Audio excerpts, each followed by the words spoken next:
Hey guys, welcome back to the C programming series. This is Anmol और आज की video में हम बात करेंगे यार स्विच के स्टेटमेंट की और उसको यूज़ करके कैसे हम एक कैलकुलेटर को कोड कर सकते हैं, कैलकुलेटर बना सकते हैं सी प्रोग्राम में। वो सब हम इस वीडियो में कवर कर रहे होंगे।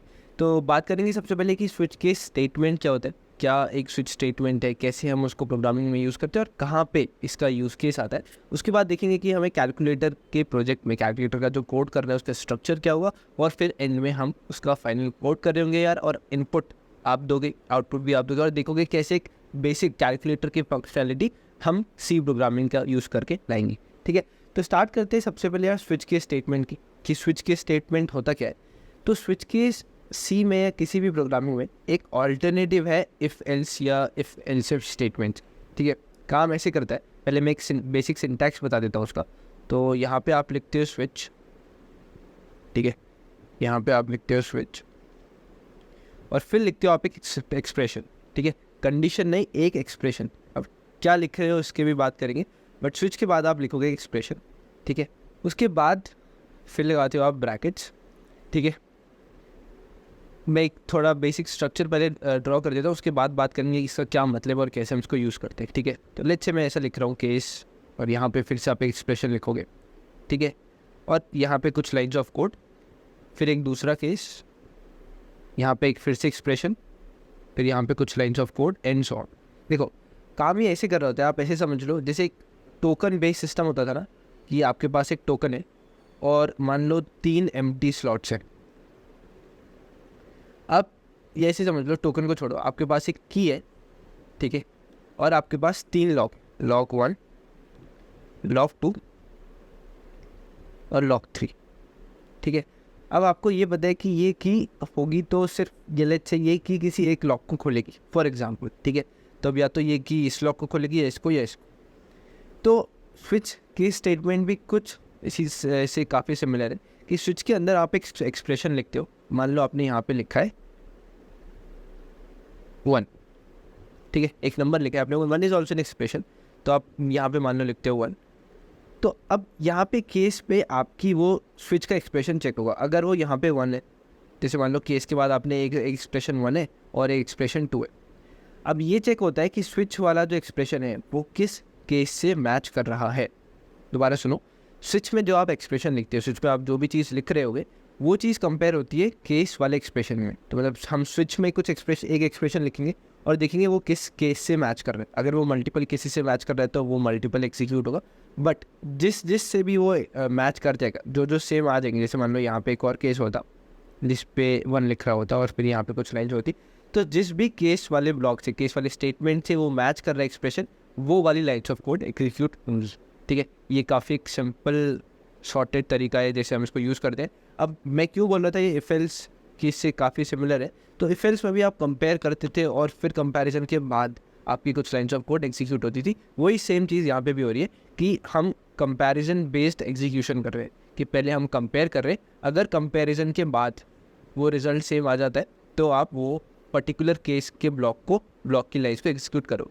भैया पर अब कंपेयर कहाँ पे करें, तो यार कंपेयर आपको नहीं करना होता, आपको सिर्फ स्विच के अंदर एक एक्सप्रेशन लिखना है, एक नंबर लिखना है, जो भी आप लिखना चाहते हो वो लिखना है। वो मैच होता है और वो जिस भी केस स्टेटमेंट से जिस केस स्टेटमेंट से मैच कर रहा है वो कोरस्पॉन्डिंगली वो लाइन्स ऑफ कोड एग्जीक्यूट कर देता है। ठीक है, ये काफ़ी सिंपल सा तरीका था कैसे हम स्विच स्टेटमेंट को यूज़ करते हैं। तो फटाफट इसको देख लेते हैं एक बार कोड एडिटर पे, उसके बाद चलेंगे हमारे मेन प्रोजेक्ट पे जिसमें मैं कैलकुलेटर बनाने वाले हैं आज। ठीक है, तो मैं एक फ़ाइल बना रहा हूँ जिसका नाम है switchcase.c और हेडर फाइल का नाम लिखते हैं #include stdio.h। ठीक है, अपना मेन फंक्शन हो गया। अब मेन फंक्शन के अंदर अब लेट्स से मैं लिखता हूँ स्विच। ठीक है, इसके बाद एक्सप्रेशन अभी डिसाइड करेंगे, इसके अंदर मेरा आ जाएगा केस और केस के बाद जो भी मुझे लिखना है। लेट्स से यहाँ पे मैं लिख रहा हूँ ए। ठीक है, यहाँ पे मैं लिख रहा हूँ, मैं यहाँ पे लिखता हूँ केस बी, मतलब कि जब ये एक्सप्रेशन बी के इक्वल होगा, ठीक है, तो मैं चाहता हूँ ये लाइन्स ऑफ कोड एग्जीक्यूट करें। अब एक चीज़ ध्यान दो यहाँ पे कि जो केस वर्ड है, ठीक है, जो केस आया उसके बाद आप यहाँ पे लिखते हो एक्सप्रेशन और उसके बाद आते हैं कॉलन्स, उसके बाद आते हैं कॉलन्स और कॉलन्स के बाद कॉलन्स के अंदर आप जो भी यहाँ पे लिखोगे वो केस के ब्लॉक के अंदर आएगा। ठीक है, यहाँ पे ब्रैकेट्स का कोई भी सिनेरियो नहीं है कि हम हमें केस के अंदर भी ब्रैकेट्स लगाने हैं। आपको बस कॉलन से इंडिकेट कर रहे हैं कि हाँ ये इसके बाद की लाइंस केस के अंदर, इस केस के अंदर नहीं। चलो अच्छा मैं यहाँ पे प्रिंट करता हूँ, एक expression that the character is B, ठीक है। और सिमिलरली मैंने एक और केस बनाया, केस लेट्स से ए, और अगर ये ट्रू होगा तो फिर से मैं प्रिंट करता हूँ एक और चीज़ कि द कैरेक्टर इज ए। और लेट्स हम एक और केस बना लेते हैं, ठीक है। इसमें हम ये लिखेंगे कि द कैरेक्टर इज, ये इंडेंटेशन, ये जो मैं एक टैब प्रेस कर रहा हूँ केस के बाद, वो बस इसलिए, आइडियली हम उसको ऐसा नहीं कि कोई रूल है प्रेस करने का, ये मैं बस इसलिए ये एक स्पेस दे रहा हूँ यहाँ पे जिससे वो एक, इसको हम कहते हैं इंडेंटेशन, इंडेंट कर रहा हूँ उसको। C++ में ये कंपलसरी नहीं होता है, पाइथन में ये काफ़ी इंपॉर्टेंट रूल बन जाता है, बट सी की अगर बात करेंगे तो सिर्फ इसलिए दे रहा हूँ जिससे जो भी मैं प्रोग्राम लिख रहा हूँ उसमें काफ़ी क्लैरिटी दिखे, वो प्रोग्राम काफ़ी क्लियर दिखे। इस वजह से अगर आप सोच सकते हो कि मैं इंडेंटेशन यहाँ पे दे रहा हूँ, ठीक है। तो मैं यहाँ पे वो सेम चीज़ प्रिंट करता हूँ, द कैरेक्टर इज C, ठीक है। प्रोग्राम को सेव करते हैं और देखते हैं क्या प्रिंट हुआ। तो मैंने प्रोग्राम को सेव कर दिया, अब मैं इसको रन करने का ट्राई करता हूँ, इसको यार क्लियर कर लेते हैं, ठीक है। और अब इसको रन करते हैं, देखो क्या हो रहा है, कुछ प्रिंट तो हुआ है पर द कैरेक्टर इज ए भी प्रिंट हुआ, द कैरेक्टर इज C भी प्रिंट हुआ। ऐसा क्यों? लेट्स से इसको थोड़ा और इंटरेस्टिंग बनाते हैं, इसको ऐसे बनाते हैं कि एक और केस है, लेट्स सपोज इसको हम बोल देते हैं D, तो print F the character is D, ठीक है। अब देखो पहले एक काम और कर लेते हैं, हर लाइन के बाद में एन लाइन ऐड कर लेते हैं, जिससे मल्टीपल लाइन्स प्रिंट हो गई तो पता चल जाएगा ठीक क्या क्या प्रिंट हुआ क्या, ठीक है। तो यार मैंने स्विच में डाला था एक्सप्रेशन ए, तो जो भी मैंने आपको अभी तक एक्सप्लेनेशन दी उस एक्सप्लेनेशन के हिसाब से सिर्फ लाइन नंबर 8 एग्जीक्यूट होनी चाहिए थी, राइट। उसके हिसाब से सिर्फ लाइन नंबर 1, क्योंकि ए और ये एक्सप्रेशन ए है, इस एक्सप्रेशन में ये लिखा हुआ है और ये मैच होगा लाइन नंबर 7 के एक्सप्रेशन से, तो ये मैच बना, तो इसके अंदर जो भी लिखा है वो एग्जीक्यूट होना चाहिए, करेक्ट। तो भैया फिर अब ये सब क्यों प्रिंट हुआ? बी वाली लाइन तो नहीं आई, द कैरेक्टर इज बी नहीं प्रिंट हुआ, बट ए के बाद ए भी प्रिंट हुआ, सी में प्रिंट हुआ, डी में प्रिंट, ठीक है।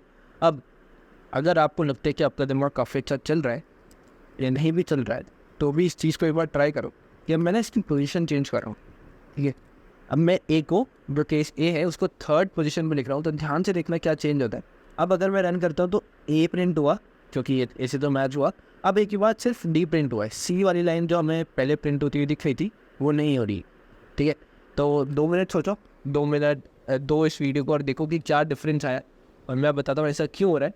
ऐसा इसलिए हो रहा है क्योंकि स्विच केस में 1-2 चीज़ें और हैं जो आपको सीखनी ज़रूरी है। वो पहली ये कि जो भी केस मैच कर जाता है ना, जैसे जिस भी पॉइंट पे मेरा जो भी केस मैच करा, उसके बाद मैं वापस चेक नहीं कर रहा हूँ, उसके बाद मैं सभी कुछ मानूंगा कि वो मेरा पार्ट ऑफ द ब्लॉक है। जैसे मान लो केस ए अगर एग्जीक्यूट हो जाता है, ए अगर ट्रू आया, उसके बाद मैं सारी लाइंस को एग्जीक्यूट करूँगा। तो मैं यहाँ पे केस डी वाला कंपैरिजन नहीं करूँगा, मैं स्ट्रेट अवे केस के अंदर आऊँगा और प्रिंट कर दूँगा लाइन डी। इसलिए जब ए सेकेंड नंबर पे लिखा हुआ था, तो सेकेंड नंबर के बाद जो भी स्टेटमेंट्स थे, जो कि the character is A, the character is C and the character is D, तीनों लाइंस प्रिंट हुई। क्यों? क्योंकि स्विच के स्टेटमेंट्स में जब भी एक्सप्रेशन सबसे पहली बार मैच होगा, उसके बाद सारा ही कोड जो भी मैंने स्विच के अंदर लिखा हुआ है वो सब एग्जीक्यूट होगा, ठीक है। पर भैया अगर अब चाहते हैं कि केस के अंदर जो मैं लिखा है, ठीक है, हमने मैच किया, ट्रू आ जाए, उसके बाद मैं नहीं चाहता कि बाकी केसेस भी कंपेयर हो, उसको कैसे हम डील कर सकते हैं? तो यार उसको डील करने के लिए याद करो, हमने एक कीवर्ड पढ़ा था जिसको कहते थे ब्रेक, ठीक है। ब्रेक को मैं यहाँ भी यूज़ करूँगा, और जब मैं ब्रेक लिखूँगा मतलब मैं स्विच के बाहर चला जाऊँगा, मैं स्विच का जो ब्लॉक है उसके बाहर जाने वाला हूँ अगर मेरा ब्रेक हिट होता है। तो अब देखो, अब अगर मैं हर केस के अंदर ब्रेक ऐड कर देता हूँ तो उससे क्या हो रहा होगा, पहले वो दिखाता हूँ, ठीक है। अब मैंने कुछ ऐसा कर दिया। अब इसका मतलब ये, जैसे मान लो केस ए ट्रू हुआ तो मैंने print F the character is ए मैंने प्रिंट किया, और उसके बाद मैंने ब्रेक हिट कर दिया। तो ब्रेक हिट करने के बाद मैं सीधा स्विच के बाहर चला जाऊँगा। तो अब एक सेकेंड, इसको क्लियर करके वापस रन करते हैं, ठीक है।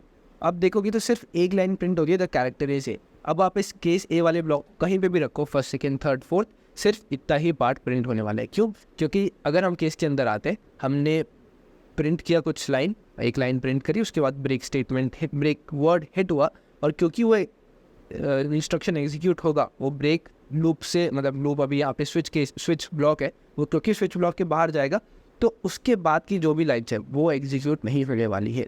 अगर आप इस वीडियो को सबसे पहले देख रहे हो इस पूरी सी प्रोग्रामिंग की सीरीज़ में, तो आप एक डेडिकेटेड वीडियो मिस कर रहे हो जिसमें हमने ब्रेक कंटिन्यू की काफ़ी डिटेल में अच्छे से बात करी हुई है। तो आपको वो शायद 5th या 6th वीडियो पे, 7th वीडियो वो ब्रेक और कंटिन्यू की थी, आप प्लीज़ इसको जाके देखना। इस सी प्रोग्रामिंग की सीरीज़ में हम सी लैंग्वेज के सभी टॉपिक्स को काफ़ी डिटेल में डिस्क्राइब कर रहे हैं। जो टॉपिक्स हो गए उनकी वीडियोज़ ऑलरेडी आ चुकी हैं, और आने वाली वीडियोज़ में हम बाकी टॉपिक्स को भी कवर कर रहे हैं। ठीक है, तो वापस आते हैं इस वीडियो पे, इस प्रोग्राम पे, और देखते हैं कि और क्या क्या है जो हमें स्विच केस में एक्सप्लोर करना है। तो एक और चीज़ है, मान लो मेरा कोई भी केस मैच नहीं करते, जैसे मान लो मैंने स्विच के अंदर एक्सप्रेशन जो कैरेक्टर लिखा वो ई था, ठीक है, अब ई मेरा किसी से भी मैच नहीं होगा, ठीक है, तो प्रोग्राम में कोई एरर नहीं है, बट एक वार्निंग जनरेट हुई है। वो वार्निंग ये है कि no case matching constant switch condition. इसका मतलब क्या है कि स्विच एक्सप्रेशन, जो भी आपने एक्सप्रेशन स्विच में लिखा हुआ है, वो किसी के भी साथ मैच नहीं कर रहा है, ठीक है, जो कि ट्रू भी है, क्योंकि ई तो किसी के साथ मैच करेगा भी नहीं ना, क्योंकि मैंने किसी केस के एक्सप्रेशन में ई एज एन एक्सप्रेशन नहीं डाला था, ठीक है।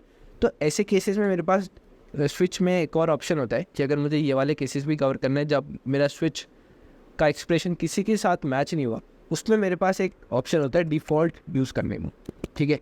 डिफ़ॉल्ट में लेट से हम प्रिंट करते हैं कि नो मैच्ड कैरेक्टर्स। इसका मतलब क्या है देखना, अभी इंग्लैंड को सेव कर देता हूँ और फिर इसको रन करता, ठीक है। देखो प्रिंट हुआ, अगर इसको ध्यान से देखोगे तो प्रिंट होता है नो मैच्ड कैरेक्टर। इसका मतलब क्या है कि कोई भी मैचिंग कैरेक्टर नहीं था। तो डिफ़ॉल्ट तब एग्जीक्यूट होगा, जैसे मान लो सारे ही केसेस आपने ट्राई कर लिए, सारे केसेस चेक हुए कि यार वो चल रहे कि नहीं, और क्योंकि वो नहीं चल रहे थे तो डिफ़ॉल्ट में आपने केस दिया कि कुछ भी नहीं, कोई भी केस मैच नहीं होता है, तो ये डिफ़ॉल्ट में कुछ इंस्ट्रक्शन चाहता हूँ, कुछ वैल्यू चाहता हूँ प्रिंट करने के लिए, और वो वैल्यू प्रिंट हो जाएगी। डिफ़ॉल्ट केस स्विच केस का ही एक पार्ट है, ठीक है। ऐसा कुछ नहीं है कि ये मैं आउट ऑफ द बॉक्स कहीं से ला रहा हूँ। स्विच केस में ही एक डिफ़ॉल्ट का ऑप्शन भी होता है, स्विच केस ब्लॉक में एक डिफ़ॉल्ट का ऑप्शन भी होता है जो हम ऐसे यूज़ कर सकते हैं, ठीक है। तो आई होप इसके साथ आपको स्विच केस की काफ़ी अच्छे से क्लैरिटी मिल गई होगी। मैं वापस जा रहा हूँ स्लाइड्स में, और इसके बाद अब हम बात करते हैं सीधे कि हम एक कैलकुलेटर कैसे डिसाइड करने वाले हैं, ठीक है। तो वीडियो के स्टार्टिंग में मैंने बताया था कि हम एक कैलकुलेटर बनाने वाले हैं, ठीक है। अब कैलकुलेटर में हम अभी के लिए सिर्फ 4 बेसिक ऑपरेशंस रखते हैं, आप चाहो तो इसमें और ऐड कर लेना, बट जो मैं 4 ऑपरेशंस रखता हूँ, लेट्स से वो ऐसा है कि आपके पास 2 नंबर्स होंगे, ठीक है, जो भी 2 नंबर्स है, let's say A and B, 2 variables है जिसमें 2 नंबर स्टोर्ड है, और उन वैल्यूज़ का आप एडिशन कर पाओ, उन वैल्यूज़ का आप सब्ट्रैक्ट कर पाओ, उनको मल्टीप्लाई भी कर लेंगे और उनको डिवाइड भी कर लेंगे, ठीक है। ऐसे कैलकुलेटर बनाते हैं जो 4 बेसिक ऑपरेशंस परफॉर्म कर रहा हो, ठीक है। तो अब हम इसको कैसे बना सकते हैं यूजिंग स्विच केस। काफ़ी ऑप्शन है आपके पास सी प्रोग्रामिंग में, जैसे आप बना सकते हैं। हम क्योंकि इस वीडियो में स्विच केस कवर करें, तो मैं चाहता हूँ आप स्विच केस का ही यूज़ करके इसको डिज़ाइन करो, ठीक है। तो थोड़ी और डिटेल्स देता हूँ प्रोजेक्ट के बारे में, जिससे थोड़ा और यूज़र फ्रेंडली, थोड़ा और मतलब एक अच्छा एंड इस प्रोजेक्ट को मिले, ठीक है। तो आइडिया ये है कि मतलब ऐसा कुछ स्ट्रक्चर बनाते हैं कि लेट्स से हम पहले बोलेंगे यूज़र से कि प्लीज़ एंटर 2 नंबर्स, ठीक है। तो मैं बोलूँगा प्लीज़ एंटर, ये हम पूरा प्रोग्राम डेवलप कर रहे होंगे, तो मैं आपको उसका एक स्ट्रक्चर समझा रहा हूँ कि मैं सबसे पहले ये सोच रहा हूँ प्रोजेक्ट में कि मैं सबसे पहले एक लाइन प्रिंट करूँगा, प्लीज़ एंटर 2 नंबर्स, ठीक है। तो 2 नंबर यूज़र एंटर करेगा और मैं उन 2 नंबर्स को ए और बी 2 वेरिएबल्स में स्टोर कर लूँगा, ठीक है। अब मेरे पास 2 नंबर्स हो गए। फिर हम यूज़र से एक और चीज़ बोलेंगे कि आपको कौन सा ऑपरेशन परफॉर्म करना है, क्योंकि वो तो यूज़र डिसाइड, क्योंकि देखो हम बना सकते थे सिंपल की ऐड भी कर लेते हैं, माइनस सब्ट्रैक्ट भी कर लेंगे, बट फिर कुछ सेंस नहीं मिलता ना। उसको थोड़ा सा एक एंड टू एंड प्रोजेक्ट बनाते हैं, एक ऐसे प्रोजेक्ट बनाते हैं जो आप किसी को शो कर पाओ, ठीक है। और क्योंकि आप अगर सी प्रोग्रामिंग को स्टार्टिंग से फॉलो कर रहे हो तो आपके लिए शायद ये पहला प्रोजेक्ट भी हो, तो इसको मैं चाहता हूँ एक काफ़ी अच्छा इंप्रेशन आपके दिमाग में पड़े कि हम सी से भी काफ़ी कुछ आज तक कर सकते हैं। ऐसा नहीं है कि हमें सिर्फ HTML से सी सीखनी है कोई प्रोजेक्ट डेवलप करने के लिए। तो देखते हैं सी से हम कैसे कैलकुलेटर डेवलप कर सकते हैं, ठीक है। तो 2 नंबर में इनपुट लूँगा यूज़र से, यूज़र बोलेगा, पहले मैं बोलूँगा please enter 2 numbers, user enter करेगा ए बी, उसको मैं इनपुट में ले लूँगा। अब ये चीज़ कहाँ पे हमने पढ़ी थी, इनपुट आउटपुट, तो याद करो सेकंड या थर्ड वीडियो जिसमें मैंने इनपुट आउटपुट काफ़ी डिटेल में समझाया हुआ था, वहाँ पे मैंने बात की थी कैसे हम मल्टीपल इनपुट एक साथ ले सकते हैं। तो आई होप अगर आपने वो नहीं देखी तो प्लीज़ आप पहले उसको जाके देखो। तो 2 नंबर मैंने लिए ए बी, सेव कर दिया ए और बी में। उसके बाद मैं बोलूँगा यूज़र से कि आप ये भी बताओ कौन सा ऑपरेशन परफॉर्म करना है, ठीक है। और जो कि अभी तक हमने जितना भी पढ़ा है, तो ऑल्दो हम इसको एरे से करते तो कुछ और अच्छा परफॉर्म, मतलब एक कैरेक्टर एरे बना के करते तो और अच्छा लगता, बट क्योंकि अभी तक हमने सिर्फ कैरेक्टर डेटा टाइप पढ़ा है तो इसको थोड़ा सा लिमिट करते हैं यहाँ पे, ऐसे कि अगर यूज़र को एडिशन परफॉर्म करना है तो हम एक्सपेक्ट करेंगे कि वो ए प्रेस करे, ठीक है। अगर सब्सट्रैक्शन करना है तो वो एस प्रेस करेगा, और मल्टीप्लिकेशन के लिए एम करेगा, ये कोड है, ठीक है। डिवीजन के लिए डी करेगा। तो अब मैं बोलूँगा प्लीज़ एंटर द कैरेक्टर, और please enter the character denoting the operation, ठीक है। कि जो भी ऑपरेशन आप चाहते हो कि परफॉर्म हो, उसको जो भी कैरेक्टर डिनोट कर रहा है, ठीक है। अब ये चीज़ हम ऑलरेडी प्रिंट भी कर सकते हैं कि इसका प्लस मतलब ए है, माइनस मतलब एस है, ये चीज़ ये मान लो प्रिंट ही कर देते, ठीक है। यहाँ पे हम यूज़र को ये बता देंगे please enter the character denoting the operation, और उसके बाद प्रिंट कर लोगे प्लस डिनोट्स दिस, ठीक है, माइनस डिनोट्स दिस, इनटू के लिए एम करो और डिवीजन के लिए डी करो, ठीक है। अब इन चारों में से जो भी मैचिंग होगी वो मैं स्विच केस को यूज़ करके करने वाला हूँ। तो थोड़ा लंबा प्रोजेक्ट जा सकता है, ठीक है, बट अगर आपने यहाँ तक ऑलरेडी वीडियो को देख लिया तो प्लीज़ मेक श्योर आप इसको एंड तक भी देख रहे हैं, ओके, ठीक है। तो पहले इतना काम कर लेते हैं, फिर वापस आएंगे स्लाइड्स में और बात करेंगे कैसे हम इसको एंड तक ले जा सकते हैं। तो फटाफट यार एक काम करो, एक नई फाइल बनाओ, इसका नाम होगा कैलकुलेटर्स डॉट सी, ठीक है। तो वही सेम चीज़ अंदर फाइल इंक्लूड करनी और उन्हें फंक्शन के अंदर आओ, ठीक है। 2 नंबर्स बनाते हैं ए और बी वेरिएबल, सॉरी, दोनों को इनिशियलाइज करते हैं 0 से, और एक मैसेज प्रिंट कर देते हैं कि प्लीज एंटर द 2 नंबर्स, ठीक है। और जो भी 2 नंबर्स होंगे वो यूज़र एंटर करेगा नेक्स्ट लाइन में, ठीक है।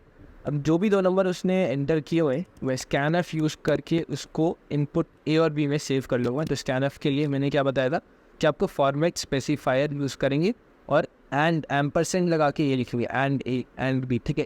तो दोनों क्योंकि इंटीजर्स हैं यहाँ पे, तो मैं परसेंटेज डी लिख देता हूँ, और इसके बाद हमारे दोनों नंबर्स आ जाएंगे। पहला नंबर ए है तो पहला वैल्यू ए में सेव होगी, सॉरी, ठीक है, और दूसरी वैल्यू जो होगी वो बी में सेव हो जाएगी।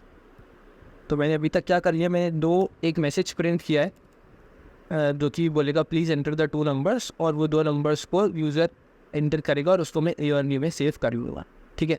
अब हम क्या करेंगे, ठीक है, अब हम क्या करेंगे, ये पिछले रेस्टोर नई लाइन पर लिखता, अब हम यूज़र को बोलेंगे कि please enter the character for operation, ठीक है, फ्रॉम द फॉलोइंग। सेकंड फिर अच्छे से इतना लिख देते कि जो भी आपको please enter the character for operation, जो भी ऑपरेशन परफॉर्म करना है उसके कोरस्पॉन्डिंग एक कैरेक्टर प्रेस करो, ठीक है। और ये भी बता देते हैं कि किसका क्या मतलब है। तो उसके लिए आप ऐसे कर लो कि प्रिंट है प्रेस, या लेट्स से, क्योंकि हमें तो पता ही है कि हम एक कोड कर रहे हैं, तो मैं यहाँ पर लिख देता हूँ प्लस के लिए आप प्रेस करो ए, ठीक है। उसके बाद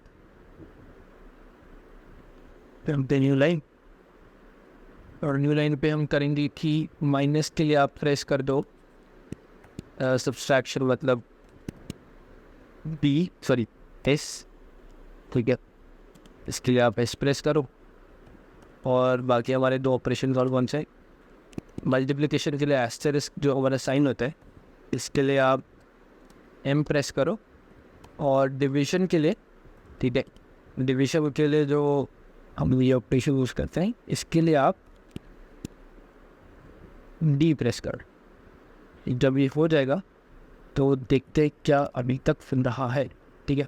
तो कोड में हमने सिंटेक्स एरर तो कुछ नहीं दिया, और ये देखते हैं कि ये एग्जीक्यूट हो रहा है, लेकिन तो ये बोलता है please enter the 2 numbers. Let's से मैंने 2 और 4 एंटर किया, एंटर करता हूँ, तो उसके बाद एक मैसेज प्रिंट हुआ, please enter the character for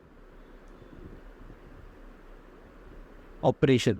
ठीक है, तो उसके बाद मैंने प्रिंट किया कि प्लस के लिए ये प्रिंट होना चाहिए, इसको भी एक लाइन कैरेक्टर दे देते हैं। ठीक है, सेव किया, रन करता हूँ, तो सेकेंड करते हैं रन।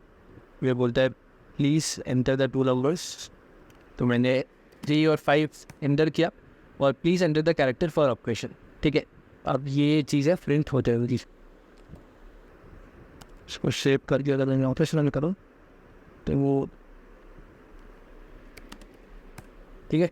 तो please enter the character for operation, मैंने 4 ऑप्शंस दे दिए, उन ऑप्शंस में से जो भी ठीक लगे आपको प्रेस करना। ठीक है, तो अब जो भी कैरेक्टर यूज़र प्रेस करेगा उसको मैं एक वेरिएबल CH में सेव करूँगा। और अब मैं यूज़ करता हूँ स्विच केस स्टेटमेंट, कि स्विच केस में हम CH को मैच करने का ट्राई करेंगे। किससे ट्राई करोगे? 4 केसेस बनाएंगे। ठीक है, पहला केस ए के लिए, कि अगर यूज़र ने ए प्रेस किया, क्योंकि ये एक कैरेक्टर है तो आपको उसको सिंगल कोट्स में लिखना पड़ेगा, और आप इसको ब्रैकेट्स में लिखोगे। ठीक है, क्योंकि वो एक एक्सप्रेशन होता है तो वो ब्रैकेट्स में आएगा। तो केस के बाद अगर केस ए से मैच करना है, ये अगर वो एक्सप्रेशन से मैच हो रहा है, तो उसमें हमें एडिशन परफॉर्म करना है। तो मैं एक और वेरिएबल बनाता हूँ, इसको बोलते हैं आंसर, और ये बेसिकली वो आंसर कैलकुलेट करेगी। ठीक है, तो अगर केस ए है तो answer is nothing but A + B। ठीक है, और अगर ये एग्जीक्यूट होता है तो ब्रेक कर जाओ। और जो केस दूसरा होगा वो केस B मान लेते हैं, और केस B में हम बोलेंगे answer equals to, for meaning subtraction का जो केस होगा S, उसको बोलते हैं आप उसमें A - B आंसर में सेव करो, फिर ब्रेक कर दो। ठीक है, इसके बाद आपका आ जाएगा केस M, जिसमें आप मल्टीप्लिकेशन परफॉर्म कर सकते हो, और उस तरह बोलोगे आंसर की value should be nothing but multiplication of A and B, फिर ब्रेक कर दो।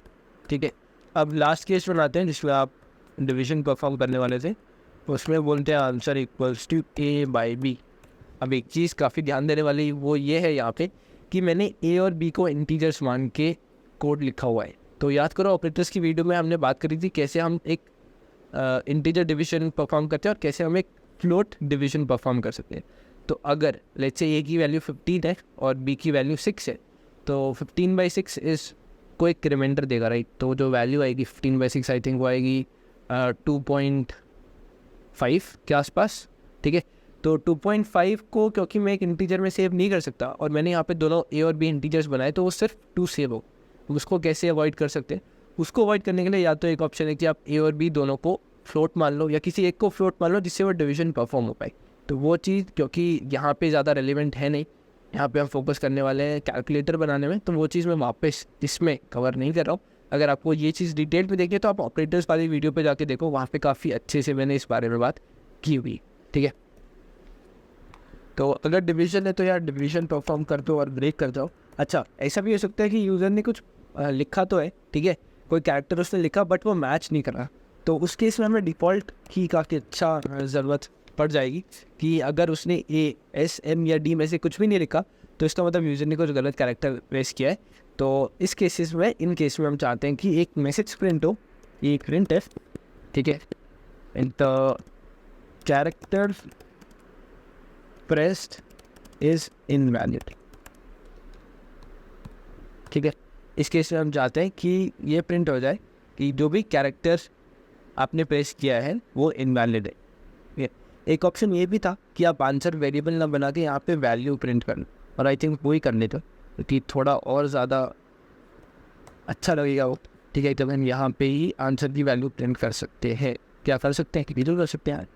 आपको क्या करना है, आपको प्रिंट करनी है एक वैल्यू जो है ऑफ टाइप इंटीजर। ये अच्छे वैसे ही कर लेते क्योंकि हमें चारों लाइंस चेंज करनी पड़ेंगी। तो मैं आंसर का यूज़ करके यहाँ पे आंसर प्रिंट कर देगा।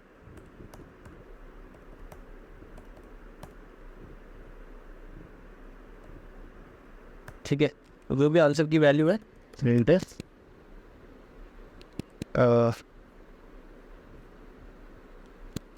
तो आंसर इज, ठीक है, परसेंटेज डी के बदले वो वैल्यू प्रिंट हो जाएगी। अब देखते हैं प्रोग्राम को चला के क्या एक कैलकुलेटर की तरह बिहेव कर रहा है। ठीक है, तो मैं रन करके देखता हूँ इसको।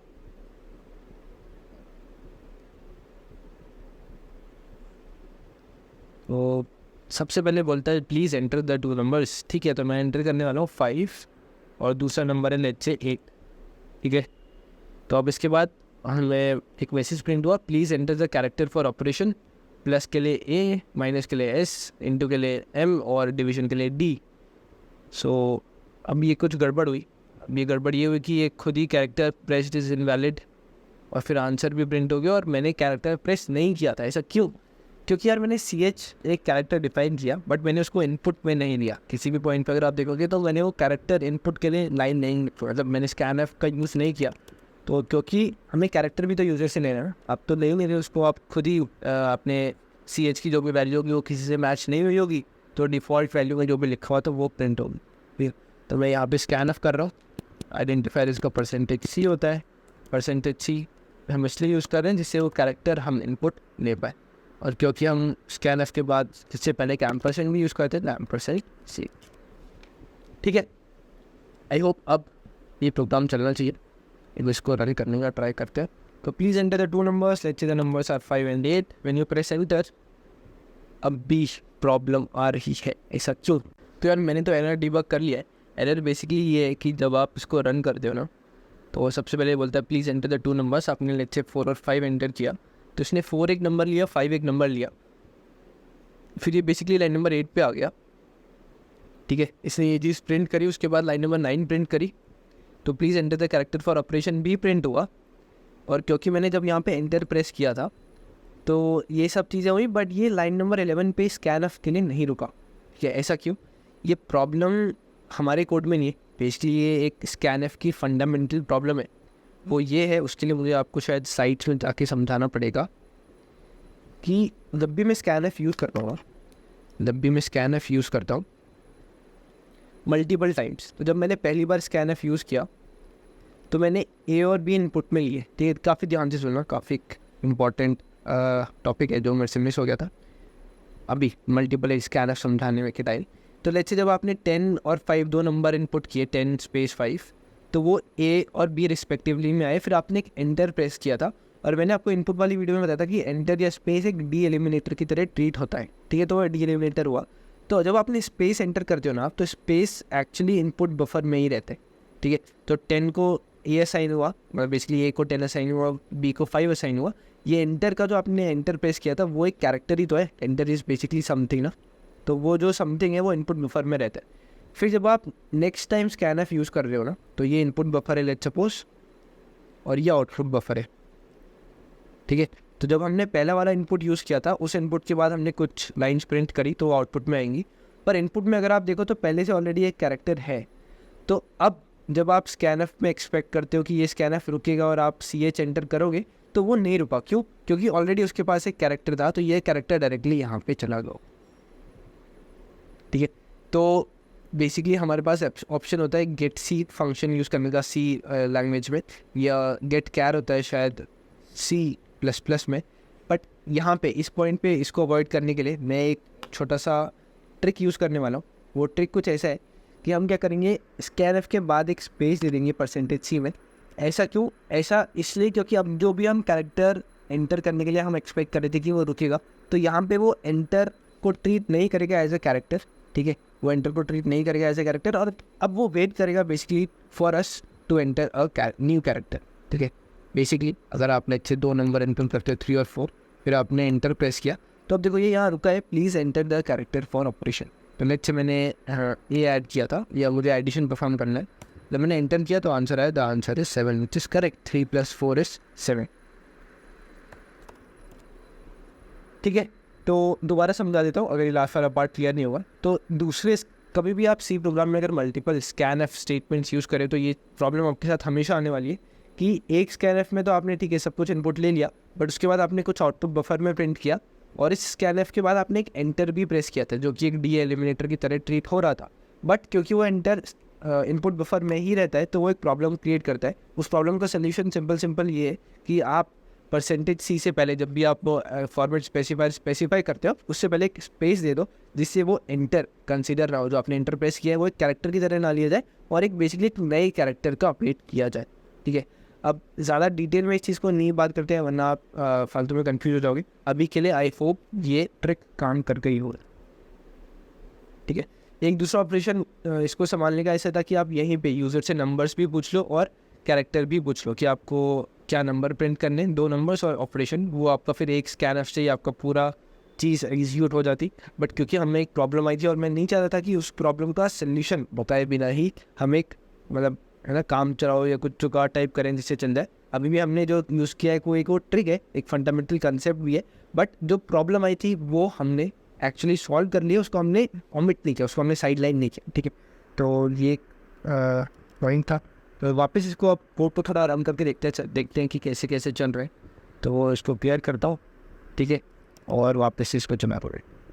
तो ये बोलता है please enter the 2 numbers. Let's से हमें 56 और 8 एंटर किया, तो अब मैं करने वाला हूँ डिविजन ऑपरेशन, डी प्रेस करता हूँ, आंसर आता है 7। 56/8 इज़ 7। और जब ASMD इन चारों में से कोई भी ऑपरेशन परफॉर्म नहीं होगा तो आपका simply character pressed is invalid print हो जाने वाला है। ठीक है, सो आई होप इसी के साथ आपको कैलकुलेटर का जो बेसिक प्रोजेक्ट हमने इस वीडियो में स्विच के स्टेटमेंट के साथ बनाने का ट्राई किया वो आपको भी काफ़ी अच्छे से समझ आ गया होगा। कोई भी अगर इशू आता है, कोई भी अगर डाउट होता है इस वीडियो के रिगार्डिंग, तो आप हमारी मेंबर कम्युनिटी पे जाओ, डिस्कॉर्ड पे जाओ, वहाँ पे काफ़ी अच्छी कम्युनिटी है जो ऑलरेडी काफ़ी टाइम से प्रैक्टिस कर रही है। उनके साथ वहाँ पे मैं पर्सनली आपको कोई भी इशू अगर आपका होगा तो रिजॉल्व कर लूँगा। उसके अलावा comment section is always open, please feel free to address any doubt. ठीक है, और आई होप आपका पहला C लैंग्वेज का प्रोजेक्ट भी कंप्लीट हो गया होगा। तो इसी के साथ इस वीडियो को एंड करते मैं आपको मिलता हूँ नेक्स्ट वीडियो में। Till then have a good day, bye.